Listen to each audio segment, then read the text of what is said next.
This picture, as you see here, that's me on the left. That's marking the start of our entire journey. But before we get started, and before I'll tell you the story of how we went viral in our underpants, or organic underpants, I would like to ask you all a question. I would like you to reply by the show of hands. Can you do that? Yeah? All right. Let's see. Yeah? So if I were to serve you an egg, how many of you would prefer the egg to be organic? Show of hands. All right. And how many of you would prefer the egg to be non-organic? Show of hands. That's one, two, a few. All right. But I'm happy to see that, because otherwise I'm pretty sure this presentation would not have worked out so well. So thank you for that. And more specifically, my gratitude goes out towards those of you born between the year 1980 and 2000. The generation of millennials. Because our generation is often portrayed by the media as being spoiled and as being lazy. But we're also a generation defined by a great sense of social consciousness. We're taking the lead in what's known as ethical consumerism. This can be seen through the fact that we are more than twice as likely than any other generation, including our parents, to buy organic, even though we have much less money to spend. So it's kind of a paradox. But the reason for this is quite simple, because we prefer to interact with companies and products that, like us, are committed to a positive social and environmental change. So therefore, thank you for that, and thank you for not shopping the same way that your parents did. This will be the first of a total of 5 thank yous I will deliver during this presentation. Because your mentality and your way of thinking is the main reason why a company like mine can exist. So therefore, thank you. So, organic basics, organic underwear. How can we do well while we actually try to do good? In order to answer this question, we need to go a few years back. Back to Denmark in 2015, where it all started. The idea came like most ideas come. We looked at a market, and we thought it sucked. We thought we could do it better.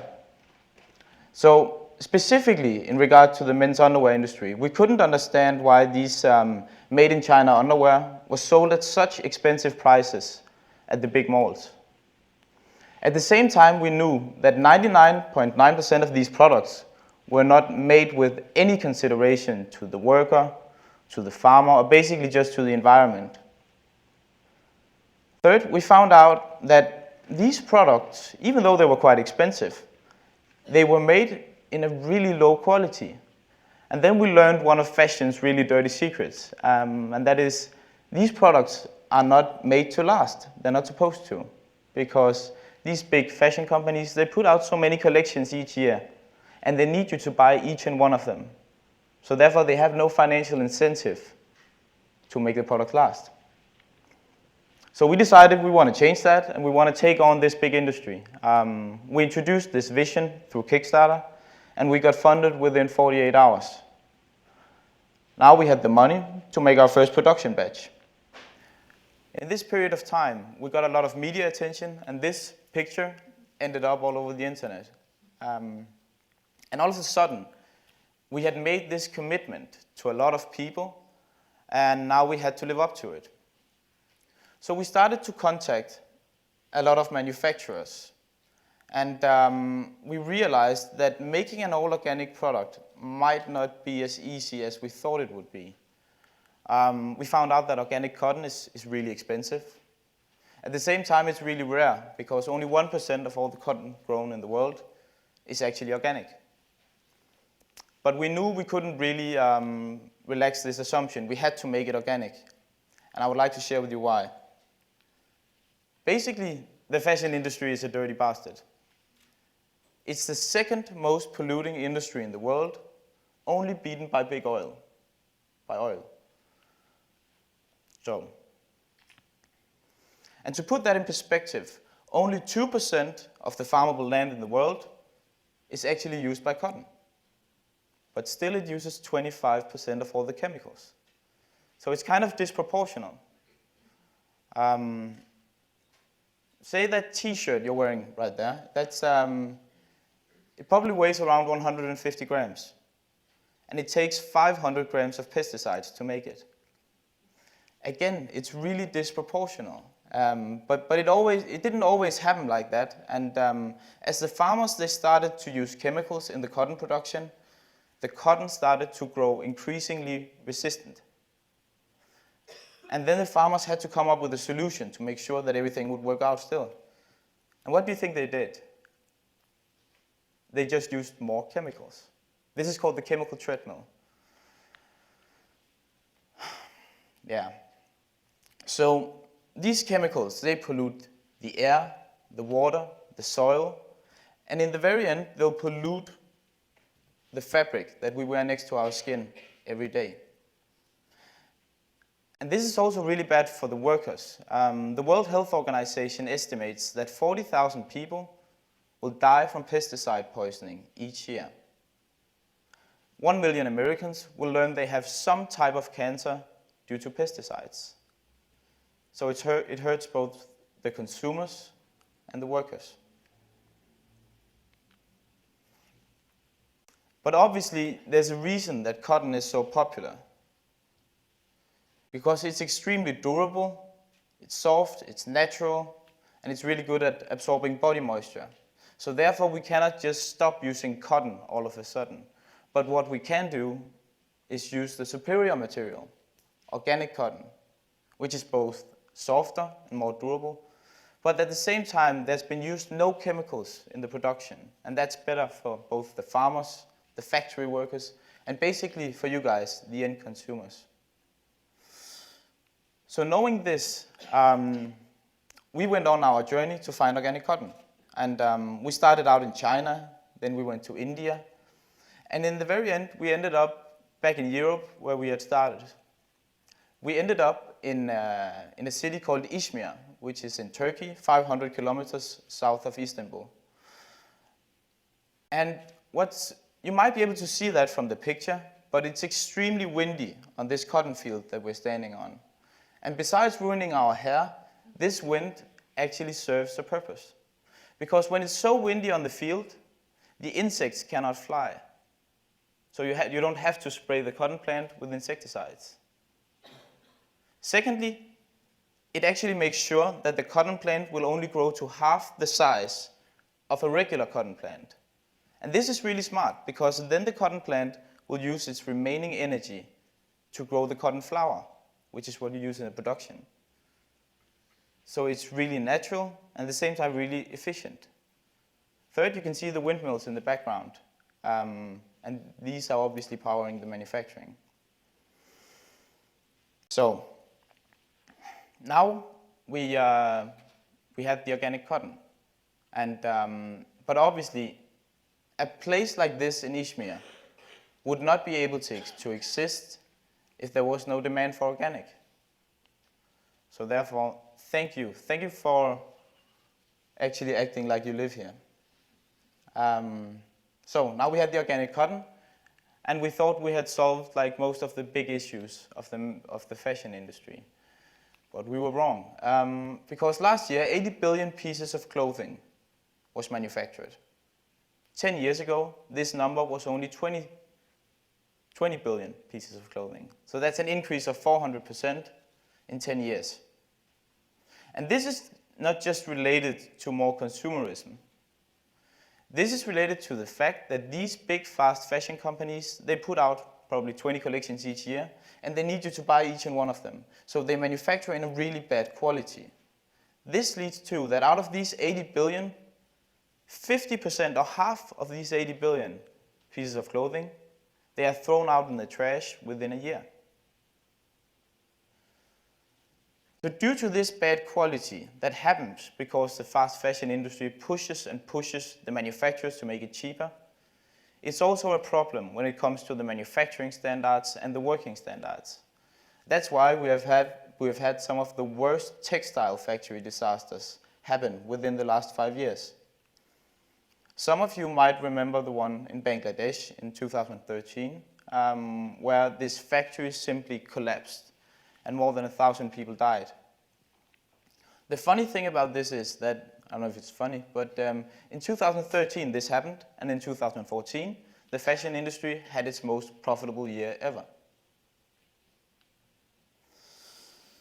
So obviously we cannot just stop fashion, but what we can do is try to make the sustainable choice.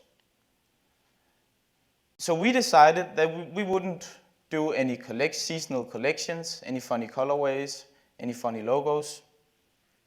What we would do, we would make a basic collection of clothing that you would need no matter the season, and make it all in organic cotton, make it in a really high quality, and make sure that all the people who had worked in the value chain had worked under good standards. So, therefore, thank you for actually caring about what you wear.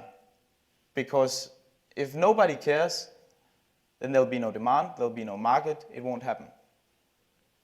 So now we had this organic cotton, we had a sustainable production, and it sounds pretty expensive, right? It is. We realized that much too late. So all of a sudden we had decided how we wanted everything to be, and we could see that we couldn't compete with any of the other players in the marketplace. And obviously we couldn't really make a difference if nobody was willing to buy the product.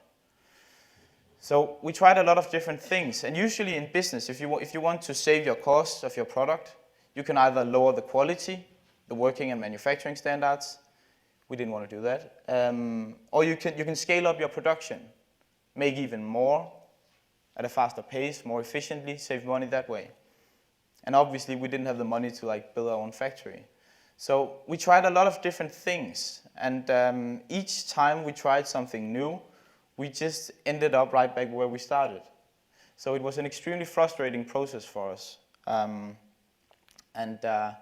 This is an email that I wrote with this potential manufacturer from China. His name is Angel.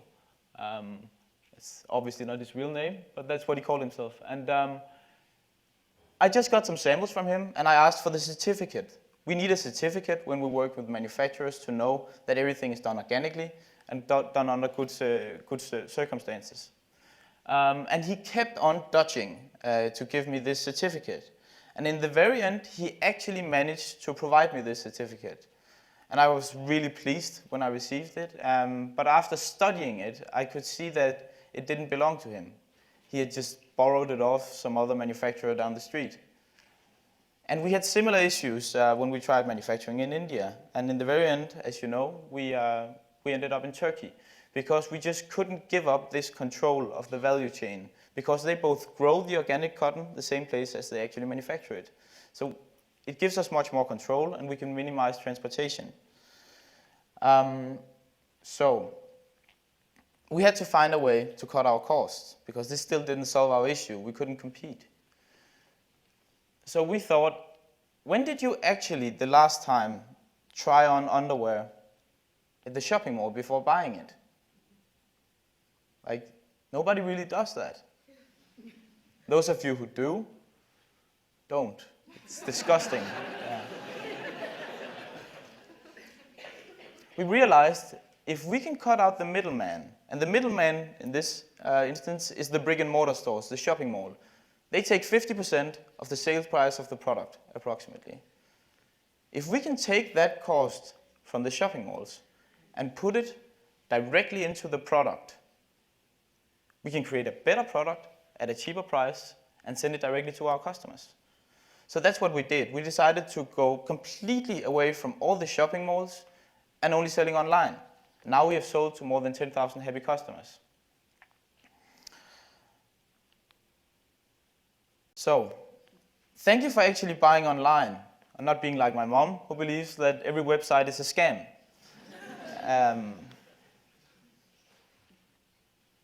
So the next level of sustainability. As I said before, by taking the cut that normally goes to the brick and mortar store and putting it into the products, we can actually make use much more innovative materials than any of our competitors can. So last year we mixed organic cotton with pure silver.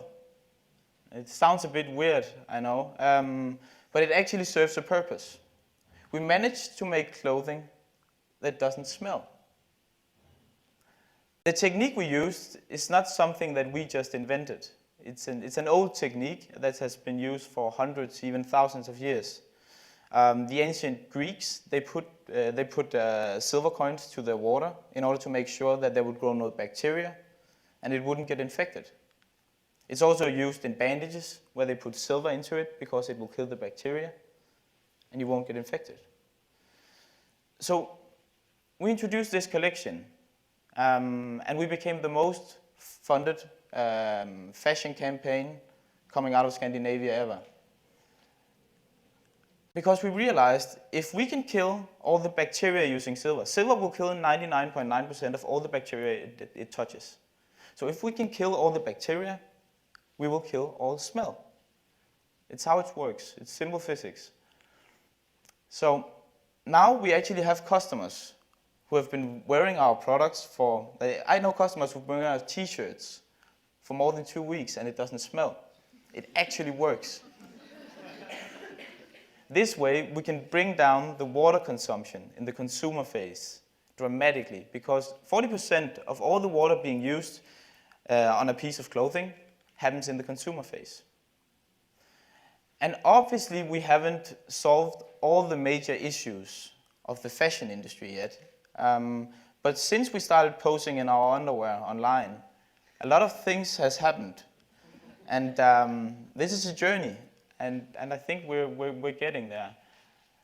So we've been pushing the limits of sustainability, and actually what in the start was quite difficult for us, the thing about trying to do good in the meantime, it ended up becoming a business advantage for us.